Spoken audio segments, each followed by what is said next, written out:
Բարև ձեզ, հարգելի ակնթիվներ, շարունակում ենք մեր միջազգային հարաբերություններ և միջազգային իրավունք հաղորդաշարը։ Այսօր մայիսի 6-ն է, ուղիղ մեկ ամիս հետո Հայաստանում կայանալու են խորհրդարանական հերթական ընտրությունները, կարևորագույն իրադարձություն Հայաստանի Հանրապետության կյանքում։ Դրա համար շատ կարևոր է տեսնել պատմականորեն ինչպես է ձևավորվել խորհրդարանը Հայաստանում, Հայաստանի առաջին հանրապետությունում, որովհետև ըստ էության երկրորդ հանրապետության, այսպես կոչված երկրորդ հանրապետության տարիներին այդ խորհրդարանը շատ ավելի նշանակով էր, քան ընտրովի։ Բայց առաջին հանրապետությունը ունեցել է իր պատմական զարգացման փուլերը, եւ այդ դասերը մեզ համար կարևոր են։ Ուրեմն անդրադառնանք առաջին հանրապետության խորհրդարանին։ Բնականաբար խորհրդարանի հիմնական գործառույթը օրենսդիր գործունեությունն էր։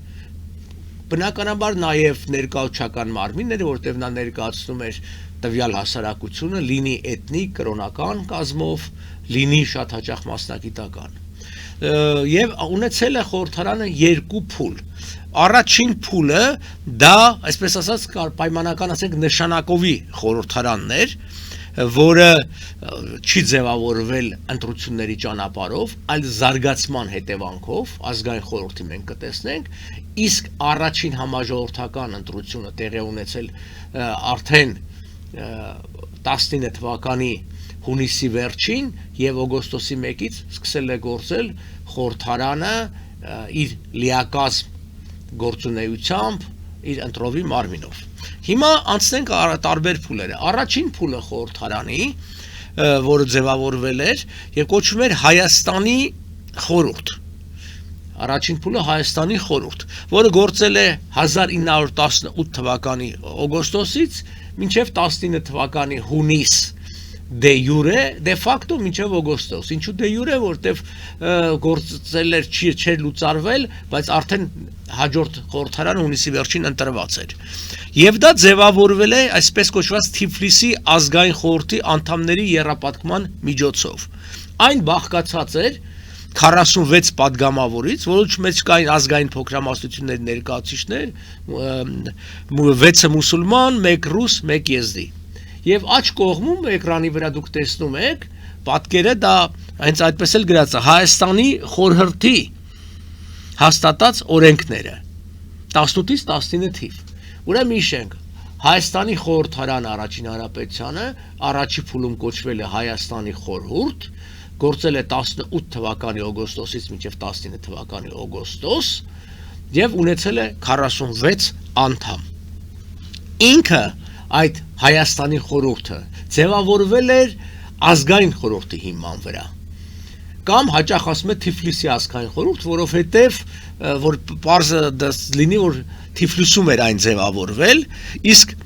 այդ հայոց ազգային խորհուրդը ձևավորվել էր 17 թվականի հոկտեմբերից հետո, հոկտեմբերյան հեղափոխության կամ հեղաշրջումից հետո, երբ որ գիտեք բոլշևիկները զավթեցին իշխանությունը Սանկտ Պետերբուրգում եւ Մոսկվայում, բայց հարավային Կովկասը չընդունեց նրանց իշխանությունը։ Իր հերթին այս ազգային հայոց ազգային խորհուրդը ձևավորվել էր ազգային բյուրոյի վրա։ Ազգային բյուրոյի վրա։ Իսկ ինչ բան էր ազգային բյուրոն։ Ազգային բյուրոն դա մի մարմին էր, որը Արևելահայաստանի շատ քաղաքների ներկայացուցիչները հավաքվել էին դեռևս 1912 թվականին եւ ձևավորել էին ազգային բյուրո, որը գործեց 12-ից 17 թվականները։ Այսինքն 12-ից 17 թվականը գործում էր ազգային բյուրո, հետո ազգային խորհուրդ, հետո Հայաստանի խորհուրդ, նոր խորհրդարան։ Եվ ինչու 12 թվականի հոկտեմբերին ձևավորվեց ազգային խորհուրդը Թիֆլիսում, սա շատ կարևոր հանգամանք է, որը ավելի շատ պայմանավորված է եղել պատմական քաղաքական իրադարձություններով։ Հիշեցնեմ ձեզ, որ այդ ժամանակ պատերազմ էր ընթանում, Բալկանյան երկու պատերազմները տեղի ունեցան, առաջի համաշխարհայինին նախորդող, եւ այդ ժամանակ վերաբացվել էր Հայաստանում բարեփոխումների հարցը։ Իսկ Հայաստանում բարեփոխումների հարց ասելով, բնականաբար Հայաստանում հասկանում էին 6 վիլայաթները, որտեղ պիտի ըստ թուրքական խոստումների եւ ըստ Բերլինի կոնֆերանսում ստորագրած փաստաթղթերի եւ պայմանագրի պիտի այդ բարեփոխումները տեղի ունենային։ Դա տեղի չունեցավ։ Եվ քանի որ Բալկանյան պատերազմները հնարավորություն էին տալի վերաբացել, Ռուսաստանը վերաբացեց այս հարցը, այսպես կոչված Մանդելշտամի բարեփոխումների ծրագիրներ։ Խոսքը վերաբերում է Անդրե Մանդելշտամին, ճշտպոտել ռուս հայտնի գրող Օսիպ Մանդելշտամի հետ։ Անդրե Մանդելշտամը Ստամբուլում կամ Կոստանդնուպոլսում այդ ժամանակ ավելի ճիշտ ռուսական դեսպանատան դրագոմանն էր։ Դրագոմանը ընդհանրապես թարգմանիչ է նշանակում, բայց դրագոմանը շատ ավելի մեծ իրավասություններ եւ գործառույթ ուներ։ Դա այն մարդն էր, որը տիրապետում էր լեզվին, տիրապետում էր երկրին եւ ինքը ըստ էության գրեթե անփոփոխ էր մնում, դեսպանները գալիս եւ գնում էին եւ Անդրե Մանդելշտամը կարծեմ 1898 թվականից մինչեւ 1914 թվական, այսինքն 16 տարի անընդմեջ Ստամբուլում էր ապրում եւ շատ լավ ծանոթ էր երիտթուրքերին։ Տարբեր գրքեր ունի գրած այդ ժամանակաշրջանի մասին, հուշեր նաեւ փաստաթղթեր։ Միգուցե մի օր մենք անդրադառնանք նրա գործունեությանը, որտեղ Անդրե Մանդելշտամը այն մարդն էր, որը առաջին մարդու իրավունքների հռչակագրի հեղինակն է։ Եվ ասեմ ձեզ, որ մարդու իրավունքների հռչակագիրը այստեղ ուշադիր ձևավորվել է եւ գրվել է հայերի համար, որտեղ հայերի իրավունքներն էին ոտնահարված եւ Անդրե Մանդելշտամն էր դրա հեղինակը։ Մարդ, որը սկսեց պրոթուրք, հետո տեսնելով իրականությունը դարձավ ավելի հայամետ եւ իր ամբողջ գործունեությունը դրան նվիրվեց, այդ թվում նաեւ այսպես կոչված Բարսելոնայի մարդու իրավունքների հռչակագիրը, որտեղ առանձին բաժին կա հենց հայերին նվիրված։ Ուրիշ բան, որ հետագայում այս փաստաթուղթը ընդլայնվեց, փոփոխվեց եւ դարձավ ընդհանրապես բոլոր մարդկանց իրավունքների մասին էր խոսքը, ոչ միայն հայերին, բայց սա շատ կարևոր հանգամանք է եւ սա մենք պիտի ավելի ուսումնասիրենք եւ շեշտենք, որ հայոց դժխեմ ճակատագիրը դարձավ այն շարժառիթը, ինչպես մենք հաճախ նշում ենք ցեղասպանության կոնվենցիայի Ռաֆայել Լեմկինի կողմից ստեղծման եւ այդ բառապաշարի կերտման, այդ եզրույթի կերտման համար նույն ձևել մարդու իրավունքների հարցում ցավոք սրտի հայոց ցեղասպանություն եւ հայերի դժխեմ ճակատագիրը կարևոր դեր է ունեցել։ Եվ ահա այս էր ուրեմն ազգային բյուրոն ստեղծվել էր 1912-ին,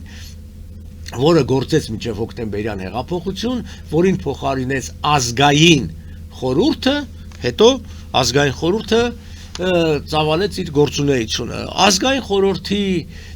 կարևորագույն գործունեությունը, թերևս մենք պիտի նշենք, դա Հայաստանի Հանրապետության, շատերն ասում են անկախության հռչակումը, բայց իրականությունը մենք պիտի ընդունենք, որ այդ փաստաթուղթը, որը մայիսի 30-ին ընդունվել, դուք տեսնում եք բնօրինակը, այդտեղ չի խոսում անկախության մասին, այլ խոսում է որպես գերագույն իշխանություն։ Ես բառացիորեն կարդամ, ինչ գրված է։ Հայտարարություն։ Անդրկովկասի քաղաքական ամբողջության լուծարումով եւ Վրաստանի ու Ադրբեջանի անկախության հռչակումով ստեղծված նոր կացության հանդեպ հայոց ազգային խորհուրդը իրեն հայտարարում է հայկական գավառների գերագույն եւ միակ իշխանություն։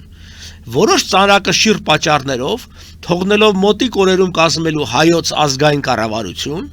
ազգային խորհուրդը ժամանակավորապես ստանձնում է կառավարական բոլոր ֆունկցիաները հայկական գավառների քաղաքական եւ վարչական ղեկը վարելու համար։ Հայոց ազգային խորհուրդ։ Այո, դուք տեսնում եք, որ այստեղ հռչակում է որպես հայոց գավառների գերագույն իշխանություն, հենց բայց եւ միակ իշխանություն։ Եվ հենց խնդիրը սա է, որ այ վիճելի հարցը որոնք են հայոց գավառները։ Ըստ էության, եթե վրացիները օրինակ ապրում էին բավականին կոմպակտ եւ պարզեր, վրացաբնակները որոնք էին, հայերն էլ կային որոշ մարզեր, շրջաններ, ասենք այդ գուբերնիայի տարբեր հատվածներ, որտեղ ճշտող մեծամասնություն էին կազմում հայերը եւ անվիճելիորեն Հայաստանի տարածքներ էին, դրանք օրինակ Ղարաբաղներ եւ Ջավախքը, որտեղ 90%-ից ավել հայեր էին, բայց կան շրջաններ, նույն ասենք Արարատյան դաշտում, այդ տարբեր հատվածներ, այսինքն Վեդի Բասար եւ այլն բան, որտեղ մեծաթիվ մուսուլման բնակչություն կար։ Ես ասում եմ մուսուլման բնակչություն, որտեղ այսօր թեև ադրբեջանցիները փորձում են դրանց ներկայացնել որպես ադրբեջանցիներ, դրանք ադրբեջանցիներ չէին, դրանք մուսուլմաններ էին, դրանք կարափափախներ էին, դրանք պարսիկներ էին, դրանք տարբեր թուրքական եւ իրանական ցեղերի ներկայացուցիչներ էին եւ այդպես էլ աշխարհում էին։ Ես արդեն ասացի, որ այդ հայոց խորհրդի մեջ, որը ստեղծվեց հայոց խորհրդի վրա Հայաստանի խորհուրդ 46-ը անդամ ուներ, 6-ը մուսուլման էին։ Հենց այդպես է գրվում էին մուսուլման, նրանք չէին գրվում ադրբեջանցի կամ թուրք, որտեվ մուսուլման էին։ Անդերս այս հայոց ուրեմն ազգային խորհուրդը իր գործունեությունը իրականացրեց եւ 18 թվականի հուլիսի 17-ին Թիֆլիսից տեղափոխվեց Հայաստան։ Հիշեցնեմ, կրկնում եմ, որ մայիսի 28-ից համարում ենք Հայաստանի անկախ հանրապետության սկիզբը, փաստորեն մի 2 ամիս Թիֆլիսում մնալուց հետո տեղափոխվեց նոր անկախ Հայաստան։ Եվ Ավետիս Սահարոնյանն էր հայոց ազգային խորհրդի նախագահը։ Այսինքն, կրկնում եմ, հայոց ազգային խորհուրդը դա այն մարմինն էր, որը ժամանակավորապես ստանձնել էր իր դերակատարությունը որպես եւ գործադիր եւ օրենսդիր իշխանություն։ Հիմա խորհրդի հիման վրա, երբ որ հուլիսին եկան Հայաստան, 18 թվականի օգոստոսին կազմվեց Հայաստանի առաջին օրենսդիր մարմինը, արդեն Հայաստանի խորհուրդը, ուշադրություն դարձրեք, նա կոչվեր Հայոց ազգային խորհուրդ, սա Հայաստանի խորհուրդ, պարլամենտը եւ այն խորհրդի ազգային խորհրդի 15 անդամների թիվը եռապատկվեց եւ 46 հոգյանոց խորհրդարանը ստեղծվեց։ Բնականաբար այդ ժամանակ մեծամասնությունը այդ մարմնի մեջ հայ հեղափոխական դաշնակցություններ կազմում, բայց կային հայ ժողովրդավարական կուսակցության, սոցիալ-դեմոկրատներ, սոցիալ-հեղափոխական եւ այլն։ Այս պատկերում դուք կարող եք տեսնել այդ 46 պատգամավորի պատկանելությունը ըստ կուսակցությունների, ուրեմն 46-ից 18-ը դա հայ հեղափոխական դաշնակցություններ, 6-ը սոցիալ-դեմոկրատ հնչակյան կուսակցությունը, 6-ը SR-ներն են, սոցիալիստ հեղափոխականները, SR, սոցիալիստի ռևոլյուցիոներները, հայ ժողովրդական կուսակցությունը 6 հոգի, մուսուլմաններ 6, անկուսակցականներ 2, ռուսական համայնքից 1 հոգի ներկայացուցիչ, 1 հոգի եզդի համայնքից, ընդհանրապես 46 հոգի էին Հայաստանի խորհուրդը, որը գործեց 1918-ից մինչև 1919 հունիս օգոստոս թվականները։ Եվ արդեն Հայաստանի խորհրդի նախագահ ընտրվեց հայտնի քաղաքական գործիչ Ավետիք Սահակյանը կամ Հայր Աբրահամյանը, որը իր գործունեությամբ բավականին հայտնի գործիչ է եղել եւ մենք անդրադառնանք նաեւ նրա կնոջ ճակատագրին, որովհետեւ հայոց խորհրդարանի առաջի անդամներից մեկն էր նաեւ նրա կինը։ Ուրեմն Հայ Աբրահամը հայոց առաջի խորհրդարանի, այսինքն Հայաստանի խորհրդի նախագահն էր։ Այս խորհուրդը գործեց 1 տարի եւ 1919 թվականի հունիսի 21-ից 23-ը կայացավ Հայաստանի Հանրապետության առաջին համաժողովրդական խորհրդարանական ընտրությունները։ Այդ դրա առիթով է, որտեղ մենք արժևում ունենք խորհրդարանական ընտրություններ, այս հաղորդումը հենց այդ առիթով էլ որոշեցի կազմակերպել։ Եվ ընտրությունների արդյունքում ընտրվեց 80 պատգամավոր։ Այսինքն խորհրդարանը արդեն ավելի մեծացավ, նախորդ հիշեցնեմ 46 էր, 80 պատգամավոր էր, ուրեմն ընտրված պատգամավորների ճնշող մեծամասնությունը 72 հոգի ներկայացնում էր հայ հեղափոխական դաշնակցությունը, մնացածը ներկայացնում էին SR-ները, անկուսակցականներ, ազգային փոքրամասնություններ եւ այլն։ Եվ պաշտոնապես իր գործունեությունը սկսեց հայոց խորհրդարանը, Հայաստանի խորհրդարանը ավելի ճիշտ 19 թվականի օգոստոսի 1-ից։ Հիմա շատ հետաքրքիր տվյալներ են վերցած տարբեր աղբյուրներից, ընտրությունների մասնակիցների վերաբերյալ։ Ուրեմն Հայաստանում իրավունք ունեցող, քվեարկելու իրավունք ունեցող ա եղել 365780 մարդ։ Սրանց մեջ ընդգրկված չէին Կարսի եւ Շարուր Նախիջևանի քվեարկություն ունեցողները, որովհետեւ այդ ժամանակ այդտեղ պարզապես հնարավոր չէր կազմակերպել այդ ընտրությունները, հետեւաբար 365,000-ից մասնակցեց 258,000-ը ընտրությունների, որը բավականին մեծ թիվ է, ըստ էության բավականին բարձր մասնակցության թիվ է ունեցել։ Հայ եղբայրական դաշնակցությունը ստացել էր 230,272 քվե, որը անում էր կրկնում եմ 72-աթոռ խորհրդարանում, եւ հետաքրքիր է, որ հայ եղբայրական դաշնակցության կազմում ցուցակի մեջ ընդգրկված էին եւ ընտրվեցին խորհրդարանքի անդամ 42 արևմտահայ, այսինքն 72-ից 42-ը արևմտահայ։ Սա շատ կարևոր հանգամանք է, որտեղ երբ որ փորձ էին անում ներկայացնել, որ իբր առաջ հանրապետությունը դա արևելյան Հայաստանը, այդպես չէ։ Արևելյան Հայաստանի խորհրդարանի մեծամասնությունը արևմտահայեր էին եւ ոչ թե վաղուց արևելահայաստան տեղափոխված չէ, դրանք հիմնականում գաղթականներն նրանց ներկայացուցիչներն էին, այնպես որ հայոց առաջ հանրապետությունը առավելապես կարողացել է հավասարապես բաշխել լիազորությունները, կրկնում եմ, 72 դաշնակցությունից 42-ը դաշնակցության անդամներից արևմտահայեր էին, 80-ից 42-ը 50%-ից ավելի արևմտահայեր էին։ Շատ հետաքրքիր է, որ առաջին անգամ խորհրդարանի մեջ ընտրվեցին կանայք, առաջի 3 հայկինը դարձավ падգամավոր, դրան առանձին մենք կանդրադառնանք։ Ես ուզում եմ ցույց տալ այն քվեաթերթիկը, որը օգտագործվել է 19 թվականի ընտրությունների, այսինքն հունիսի վերջի ընտրությունների ժամանակ, եւ հետաքրքիր է, որ 3 լեզվով է բնականաբար գրված, այսինքն հայերեն, ռուսերեն եւ չգիտեմ, թաթարերեն կոչեմ, ադրբեջաներեն կոչեմ, թուրքերեն կոչեմ, այն լեզվով ինչ որ նրանք կոչում են մուսուլմաներեն, նա մուսուլմանսկեմ язык է, ինչպես հաճախ գրում են, որտեվ ոչ սա էր, ոչ նա էր։ Եվ այստեղ մենք այս քվեաթերթիկից հասկանում ենք, որ շատ նման է մեր այսօրվա ընտրական համակարգին, այսինքն դու ընտրում ես քվեաթերթիկների միջի այն քվեաթերթիկը, ում օգտին ուզում ես քվեարկել, եւ ոչ թե նշան ես դնում։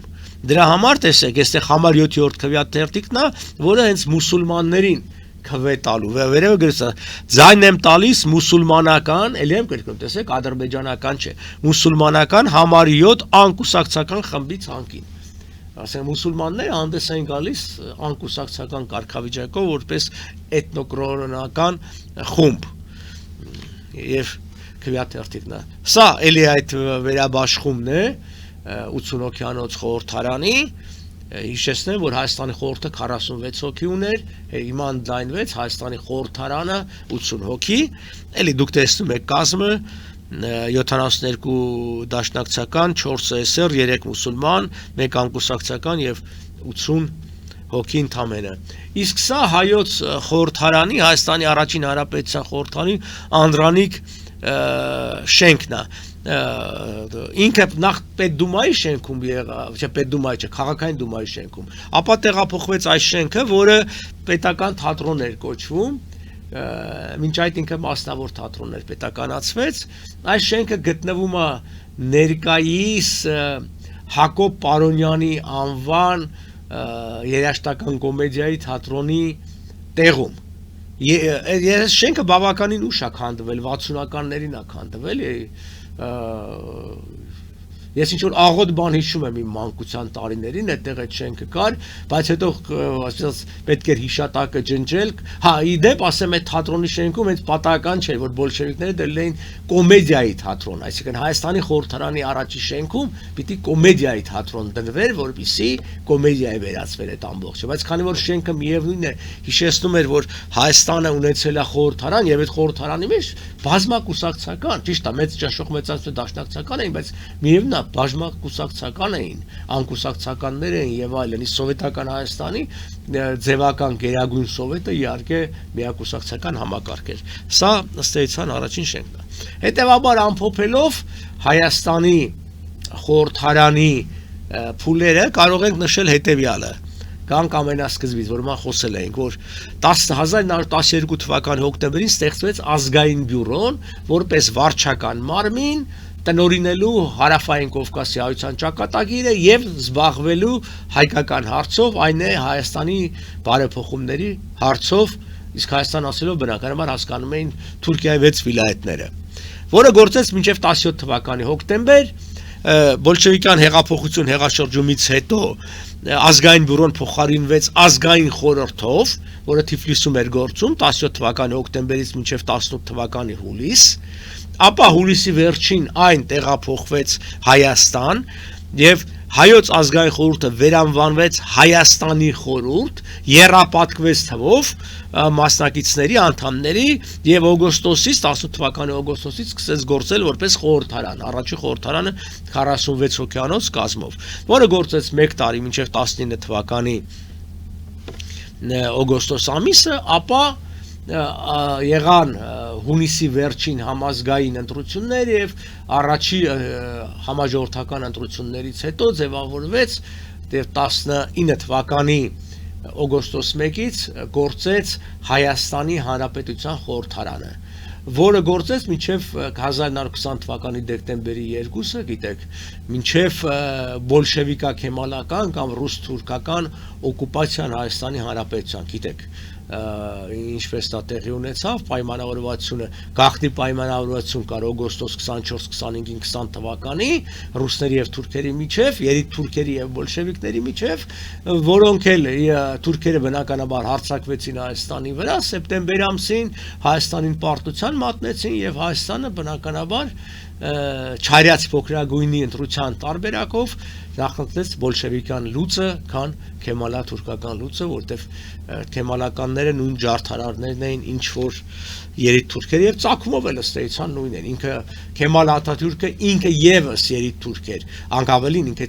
Թաշկիլատ Մախսուսայի անդամ էր, այսինքն հատուկ կազմակերպության, որը ստեղծված էր հայերին ջարդել կոտորելու համար։ Քեմալի իրական պատմությունը երբևէ չի գրվել, բայց Աստված ժամանակ ու առողջություն կա, մի օր էլ դա կգրենք, բացահայտելով նրա էությունը եւ նկատնեմ օտար լեզուներով։ Վերջի շրջանում որոշ բաներ իրար հայոց լեզվով արվել է, բայց դա բավարար չէ, որտեվ նա կեղծ լուսապսակ է կրում, Քեմալը իբրտե ինքը արևմտամետ է, չգիտեմ ինչա, ինքը ոչ միայն պակաս, ինքը ավելի խիստ ջարդարար է եղել եւ ավելի անհանդուրժող է եղել, քեմալականները այդպեսին են եղել, քան անգամ երիտ թուրքերը, Ես սա ասում եմ եւ կարող եմ փաստերով եւ փաստաթղթերով ապացուցել, որտեւ երիտ թուրքերը անգամ վերադարձ իրավունք տալիս էին հայերին մինչեւ 7% տվյալ երկրամասում կազմելու իրավունքով, քեմալականները դա էլ չհանդուրժեցին։ Հիմա ես ուզում եմ անդրադառնալ, ինչի մասին ես նշել եմ 3 հայկին падգամավորների մասին, որոնք ներկայացված են խորհրդարանում, ինչի է սա կարևոր, որտեղ այդ ժամանակ, սա կրկնում եմ 1919 թվականի ընտրությունների հետևանք, ընտրությունների, սա նշանակովի չի, սա քվոտա չի, ընտրություններով իրենք մրցել են եւ 80 հոգից 3 հոգին իրենք են եղել։ Եվ նրանք բոլոր 3-ն հայ հեղափոխական դաշնակցության անդամներ էին,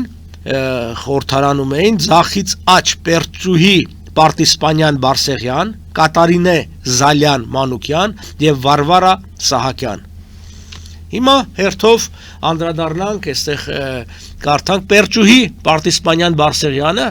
1880 Պլովդիվում ծնվել, Ֆիլիպոպոլիս, այսինքն Բուլղարիա, 40-ին մահացել է Փարիզում։ Կրթությունը ստացել է Բուլղարիայում, ապա Ժնևի համալսարանում, երիտասարդ տարիքից ներգրավվել է ազգային հեղափոխական գործունեության մեջ, 1909 թվականին ամուսնացել է հեղափոխական Սարգիս Բարսեղյանի հետ, որը 1915 թվականին նահատակվել է։ 1915 թվականին ընտրվել է Հայաստանի խորհրդարանի падգամավոր, ակտիվորեն զբաղվել է կրթական ոլորտի խնդիրներով, նպաստելով դպրոցական համակարգի զարգացմանը, ուսուցիչների վիճակի բարելավմանը։ Միաժամանակ զբաղվել է մարդասիրական գործունեությամբ, օգնելով որբերին, գաղթականներին։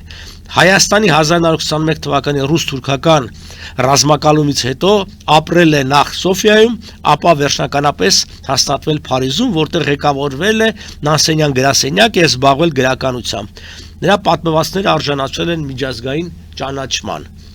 Պերճուհի Պարտիսպանյան Բարսեղյանը Փարիզում նաև ղեկավարել է, այս որ ասում ենք Նանսենյան, սա ամերիկյան նպաստամատույցի օգնության հիման վրա, որտեվ Նանսենյան անձնագրերը դրանք ազգերի լիգայի կողմից գաղթականության տրվոր փաստաթղթերն են։ Երկրորդ անձը, որը հետաքրքիր անձ է եւ Կատարինե Զալյան Մանուկյանով է, ինքը Արամ Մանուկյանի կինն է, բայց ծննդյան թիվն էլ հայտնի չի, մահացել է 1965 թվականին Մոսկվայում։ Հուսանք, որ իր մասին գոնե